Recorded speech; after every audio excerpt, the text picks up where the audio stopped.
talking a lot this week about the health hazards of all of that smoke hanging over our heads. And tonight, there's a new side effect. KPIX5's Julie Watts explains the thick haze is causing a bit of a headache for firefighters by triggering false alarms. As if Northern California firefighters aren't busy enough. 9-3 engine 17, medic 20. Now some crews are being dispatched to an unprecedented number of false alarm calls. Certainly the high number is putting a strain on the system. Sacramento firefighters say the smoke and particulate matter suffocating much of the state is also seeping into homes and buildings, triggering false alarms. Smoke detectors generally detect particulate or ionized particles in the air. They're doing exactly what they were designed and meant to do. Unfortunately, they're doing it unnecessarily.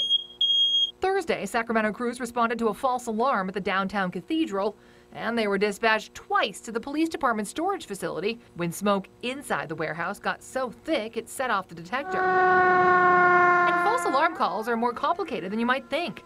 Commercial alarms require at least 9 firefighters who must systematically ensure the alarm is, in fact, false. It becomes a very laborious process. We have to check room by room, floor by floor. And to make matters worse, they're already understaffed, with many of their firefighters up north fighting the actual fire in Butte County, leaving crews back home dealing with the residual effects. Unfortunately, with this kind of drift smoke, this ambient smoke, it's putting us to work for a lot of extra false alarms.